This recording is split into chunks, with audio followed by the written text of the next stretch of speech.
Welcome back to MVM. Today we're going to have a preview of a game that's going to be on Kickstarter in conjunction with a re-release from City of Kings. This one's called Vadoran Gardens. Now this is a very simple pathway game. Basically you're building out this garden in front of you. It's 10 rounds and it's very simple to play. Yeah, it has the feel of a tile placement game, but you're using these cards and playing them in an overlapping fashion to build paths. Right, so it's as you can see, it's a very small box, so you can travel with it. It's 2 to 4 players, and it plays in about 30 minutes. Yeah.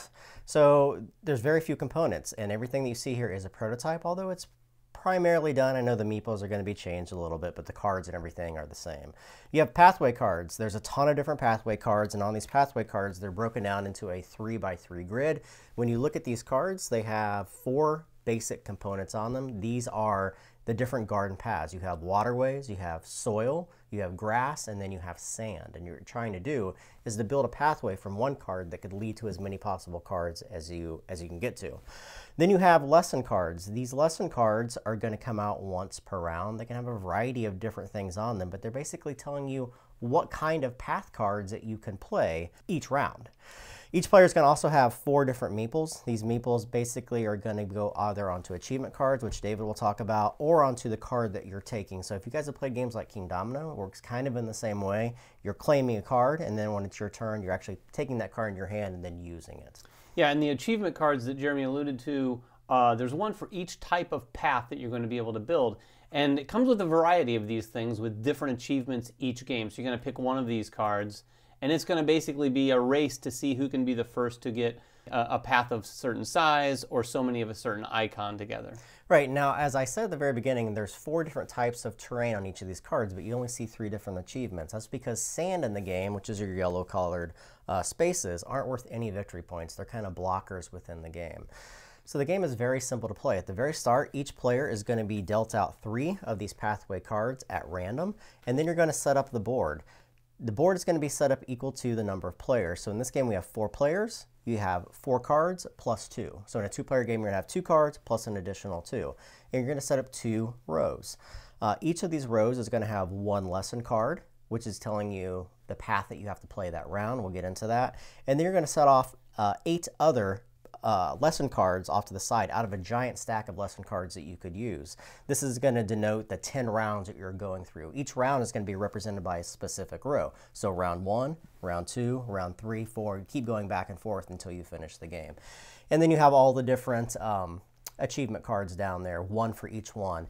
One of the things we forgot to mention, there's also lost items. When you build out these gardens, some of the tiles will have lost items, which you'll claim the moment that you place that tile down within your garden. And then you're trying to place those in the garden at the end of the game to get victory points. So the game works like this. At the start, you're going to designate 1 player to be the first player. In this game, I designated myself, and I'm the black player. So I pick any one of these cards that I wish to take at the very start of the game, and I simply claim that card. And you're going to keep going around the table, and people are going to claim it for the very first time. On your turn, you're going to pick up your 3 cards that you were dealt, plus the card that you selected. Now, for your first round, you get to play any one of these 4 cards face down in front of you. You have to make sure that you're following the lesson. Each of these cards has one of 3 different types of lessons across the top. These are symbols that you have to play. So if I don't have one that has this symbol on it, I can't play that card. Right, that comes into play too, because there's going to be rounds where you might not be able to play a card. So you're going to ultimately have a shorter path than maybe other people at the table. The other thing that's cool about the lessons is they're not all keyed onto icons on the card. Some of them suggest how you need to play your card. There's some that suggest that you have to play your card upside down that round, because in addition to those icons being meaningful to the lessons, those are also generally the top of the card in most cases. Right. Once you pick up your card, the next thing in the step is you get to actually play one of the cards from your hand. Now, being the very first round of the game, I can play any one of the cards from my hand. And I simply follow the lesson, and I play that card face up in front of me. Again, with the icon at the very top. So when you see on this camera, it would actually look like this in front of you. Once that's done, I get to claim any tools. Now, some of the cards will have tools on them, such as this one. It's a lost item, and I would simply claim that specific item and then place it onto my side of the table. Those aren't going to be used till the very end of the game. However, they are worth victory points, and we'll get to how those score at the end. Once that is done, I get to check to see if I've made any of the achievements. Each of these have different types of parameters. For instance, having all the same type of icons in a water terrain, or all this are different types of icons in a grass terrain. So you check those achievements. If you are able to claim one of them, you simply take one of your other markers and you claim the first available spot. You can't claim any more after that for that particular achievement, but other players can at a lesser return. Once that is done, the final thing that I'll do on my turn is I get to place my marker on any one of the bottom rows. That signifies what I'm going to do in the next round. Now, what you're trying to do here is you're trying to decide, well, what does that lesson require for that round? Do I have those other cards in my hand to be able to use? And what am I trying to build out in front of me? The other important thing is once I claim that card, the next round, you always go from left to right. So whoever has in the furthest left card is going to have the opportunity to go first in that round and possibly able to place something first in the next rounds. Right. Again, this system of how you claim cards and then go to the next round before everyone else is very similar to Queen Domino or King Domino if you've played at either of those. And it works really well here as well. So everyone around the table is going to do that same thing. You're going to claim a card, you're going to take the card and play it, or play a card from your hand, claim any lost items that might be on the card that you played, and then finally check the achievement cards to see if you've done one. And finally, actually, place your token on the next row of cards to claim the card for the next round. Once the round is done, a couple things will happen. All the cards that were not used are going to move all the way to the left-hand side. You're going to replace the lesson for the round that just happened with a brand new lesson. And then you're going to start the round again on the bottom row. Now, this is where the game actually starts to build tension. Once you've played that first card down in front of you, you will then have to build off of that particular card. And there's some rules to this. The first time that you place a card, it has to be covering the right-hand section of that card. You cannot place them edge to edge. You actually have to cover up the right-hand section. The other rule is when you place, you can never have more than a 5 high section. So I have 1, 2, 3, 4, 5, meaning that in future rounds, I can't go to a 6 and a 7. That has to remain a consistent 5 from beginning to end of the pathway. Right, you have to follow that height rule, and like Jeremy said, following that first rule can be tricky at times because what you need to remember is when you've played a card, the rightmost column of that card, or at least some of it, is going to be covered up by the next card. And as you build your path out, once you've hit that 5 height limitation, it becomes trickier and trickier to actually play cards the way you need to play them. Exactly. And you're going to keep doing this for 10 rounds. Each time you're going to replace the new lesson card. There's lesson cards that require you to place things upside down, to place things stacked, to place 2 at a time, all kinds of different variables in how that works. At the end of the game, you're going to have a row possibly of 10 total cards that you've played.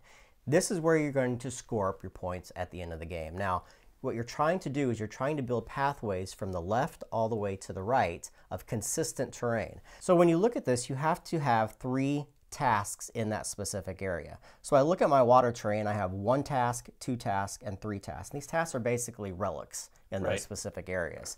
As long as you have 3 in there, it doesn't matter if they're the same or different pictures, you get to score that terrain. To score that terrain, you actually get the points for all of the tiles in that area. So I get 1, 2, 3, 4, 5, 6 in that specific blue water area. Right, you need 3 of those tasks in there that, like Jeremy said, they can be any of those tasks. Those tasks, of course, are also tied to those achievement cards. So there's going to be a lot of things you're going to be considering as you take your turn and play your cards. Also, at the end of the game, any of the lost items that you collected, if those are still uncovered by the end of the game, because you will be covering these up just by the natural rules of the game, if you're allowed to are able to place that on there, you're going to score 5 points for every lost item that you found and still have visible on the board. Right, and there's one last icon we haven't talked about, and that's this tile that has a 7 on it. If you're able to build an area that scores that has one of those tiles in it, you're actually going to be able to add 7 points to the total of that area. Not an easy thing to do, but when you look at this one, you would have a 7 in the screen area. However, you do not have 3 relics in that area, so Right. that area is not going to score anyway. And at the end of the game, you're going to tally up your points. Now, this is, as we said, it's a very simple game to play, but there's a lot of variables in the game, not only in the way that you draft, but in the way that these lesson cards come out, the different achievements that come out, the timing of everything, when you get to place the cards, if someone takes a card before you, and then trying to tie these into those lessons, which isn't the easiest thing to do at times. Yeah, the lessons can be something that's easily overlooked as you play, and they're kind of that pesky little aspect, but pesky in a good way, Yeah, because absolutely. it really forces you to have to think a little extra, more than you'd think in a game that plays this quickly. Very cool game, very simple game to play. 2 to 4 players, takes about 30 minutes to play. If you guys have any questions about the game, make them in the comments below. Subscribe to us, follow us on Twitter, like us on Facebook, and everything else that we do, and we will catch you guys next time. Bye-bye.